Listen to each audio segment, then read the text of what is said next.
প্ৰথমতে দুৰ্গা পূজাৰ শাৰদীয়া দুৰ্গা পূজাৰ আন্তৰিক শুভেচ্ছা জ্ঞাপন কৰিছোঁ আদিবাসী যুৱ ছাত্ৰ সন্থা চৰাইদেউ জিলা সমিতিৰ তৰফৰ পৰা। আৰু ইতিমধ্যে আমি দেখিছোঁ সোণাৰীত বিভিন্ন জেগাতেই যিহেতু দুৰ্গা পূজাৰ যি মণ্ডপবিলাকত জুবিন গাৰ্গৰ যিটো সন্মান আমি দেখিবলৈ পাইছোঁ। আৰু সঁচাকৈ নিজকে পূজা মণ্ডপৰ সমিতিবিলাকক আমি ধন্যবাদ জ্ঞাপন কৰিছোঁ।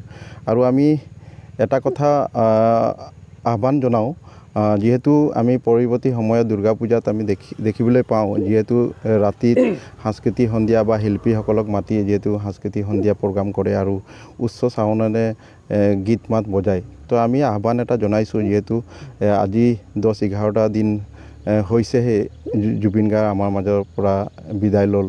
আৰু সঁচাকৈ আমাৰ এটা সম্পদ আছিলে অসমৰ জুবিন গাৰ্গ নহয়, এটা আমাৰ ঘৰৰ এজন ব্যক্তি আছিলে আৰু আমাৰ অসমীয়া জাতিৰ এটা সম্পদ। আজি এই সম্পদ আমাৰ মাজৰ পৰা হেৰাই গ'ল।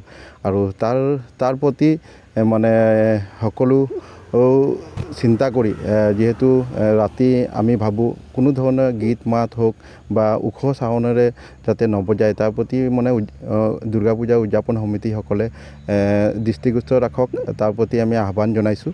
আৰু এটা কথা আমি দেখিছোঁ, আমাৰ যিবিলাক চাহ বাগিচা অঞ্চলবিলাকত যিহেতু দুৰ্গা পূজা হ'লে আৰু তাত আমি দেখিবলৈ পাওঁ যিহেতু বোলছবি প্ৰদৰ্শন কৰা হয়।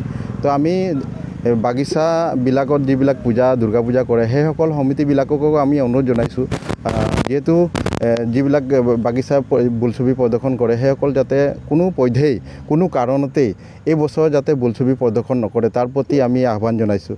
আৰু যদি কোনো কাৰণতে যদি সিহঁতি বন্ধ নকৰে, তেনেহ'লে আমি আদিবাসী যুৱ ছাত্ৰ সন্থাই আমি সেইসকল সমিতিৰ ওপৰত আমি একশ্যন ল'বৰ কাৰণে আমি বাধ্য হ'ম। আৰু আমি জিলা প্ৰশাসনকো অনুৰোধ জনাইছোঁ যাতে সেইসকলক যদি কেনেবাকৈ পাৰ্মিশ্যন দিয়া হৈছে তেনেহ'লে সেইসকল ব্যক্তিৰ পাৰ্মিশ্যন কেঞ্চেল কৰিব লাগে। কাৰণ যদি চিনেমা যদি দেখা হয় তেনেহ'লে আমাৰ যিহেতু সম্পদ আমাৰ হাৰ্ডৰ জুবিন গাৰ্গ যিটো সন্মান আমি দিব বিচাৰিছোঁ, ক'ৰবাত নহ'লে আমাৰ মাজতো আমাৰ আঘাত হ'ব। কাৰণ আজি সমগ্ৰ অসমৰ লগতে আজি 114টা ৰাজ্যত যিহেতু আজি জুবিন গাৰ্গলৈ চৰ্চা হৈছে আৰু এতিয়ালৈকে জুবিন গাৰ্গ একো ন্যায় পোৱা নাই। আৰু আমিও অসম চৰকাৰক আমি দাবী জনাইছোঁ অতি শীঘ্ৰে সিদ্ধাৰ্থ শৰ্মাক আৰু শ্যাম কানু মহন্তক, যিহেতু 6টা দিনৰ কথা কৈছে, 6টা দিনৰ পিছতে যিহেতু ইহঁতক হাজিৰ হোৱাৰ কথা যিটো কৈছে, কিন্তু আমি কৈছোঁ এই 6টা দিনৰ ইহঁতক কিয় সময় দিব লাগে? এই অপৰাধীক সময় দিব লাগে নেকি? এই অপৰাধীক কিয় সময় দিব বিচাৰিছে চৰকাৰে?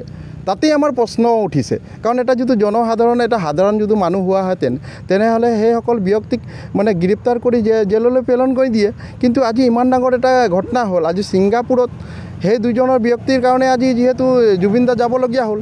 আৰু তাৰ লগতেও তাৰ আংগু পাংগু বহুত ব্যক্তি আছিলে, 6-7জন আছিলে, সেইসকলকো কিয় গ্ৰেপ্তাৰ কৰা নাই? সেইসকলকো CID গ্ৰেপ্তাৰ কৰি সোধ-পোছ কৰিব লাগে। আৰু সোধ-পোছ কৰি সঁচাকৈ যদি জুবিন গাৰ্গক মাৰ্ডাৰ কৰিছে, মই ভাবিছোঁ জুবিন গাৰ্গক কিন্তু তাত মাৰ্ডাৰ হৈছে, তাক পৰিকল্পনাভাৱে তাক হত্যাৰ কৰা যি চেষ্টা কৰিছে বা হত্যা কৰিছে মোক ডাউট হৈছে কিন্তু দেই। কাৰণ সেইটো যদি সঁচাকৈ জুবিন গাৰ্গ যদি মাৰ্ডাৰ কৰিছে, হত্যা হৈছে, তেনেহ'লে এজনকো ব্যক্তি এৰি দিয়া নহ'ব। যদি চৰকাৰে যদি সেইসকল ব্যক্তি কাৰায়ত্ব কৰিব নোৱাৰে তেনেহ'লে জনসাধাৰণ অসমৰ ৰাইজক গতাই দিব লাগে। অসমৰ ৰাইজে কিন্তু ইহঁতক নেৰে। যদিও চৰকাৰৰ ওপৰত আমি ভৰসা আছে, আস্থা আছে, আমি আইনক ভৰসা কৰোঁ, আইনৰ ওপৰত আমাৰ বিশ্বাস আছে, সেইসকল ব্যক্তি কিন্তু গ্ৰেপ্তাৰ কৰি কঠোৰ শাস্তি ব্যৱস্থা গ্ৰহণ কৰিবৰ কাৰণে আমি আদিবাসী যুৱ ছাত্ৰ সন্থা চৰাইদেউ জিলা সমিতিৰ তৰফৰ পৰা আমি দাবী জনাইছোঁ। অন্যথা কিন্তু আমি আদিবাসী যুৱ ছাত্ৰ সন্থা বহি নাথাকে, অসমৰ ৰাইজ, অসমৰ জনগণ কিন্তু কেতিয়াও বহি নাথাকে। আমি ন্যায় বিচাৰিছোঁ আৰু ন্যায় নোপোৱালৈকে কিন্তু আমি সংগ্ৰাম কৰি যাম। কিন্তু ন্যায় যেতিয়ালৈকে নহ'ব, আমি যদি ন্যায় নাপাওঁ তেতিয়ালৈকে আমি সংগ্ৰাম কৰি যাম। আৰু যদি জুবিন গাৰ্গে যদি ন্যায় নাপায় তেনেহ'লে আমি ভাবিম যে আমাৰ যিটো আমি আইনৰ কথা আমি ভৰসা কৰিছোঁ, আইনৰ পৰা আমাৰ কিন্তু বিশ্বাস নাইকিয়া হৈ যাব। আৰু এই চৰকাৰৰ পৰাও আমাৰ বিশ্বাস নাইকিয়া হৈ যাব। কাৰণ আমি এই চৰকাৰক আমি বিশ্বাস কৰিছোঁ আৰু চৰকাৰৰ দিনত এইটো ঘটনা হৈছে। আৰু এই ঘটনাও যদি উচিত তদন্ত কৰি যদি আমাৰ জুবিন দা যদি ন্যায় নাপায় তেনেহ'লে আমি এই চৰকাৰকো কিন্তু আমি 26ত কিন্তু টাটা বাই বাই দিয়াৰ কাৰণে আমি অসমৰ ৰাইজে কিন্তু সাজু আছে, এইটো স্পষ্ট কথা কৈ দিছোঁ।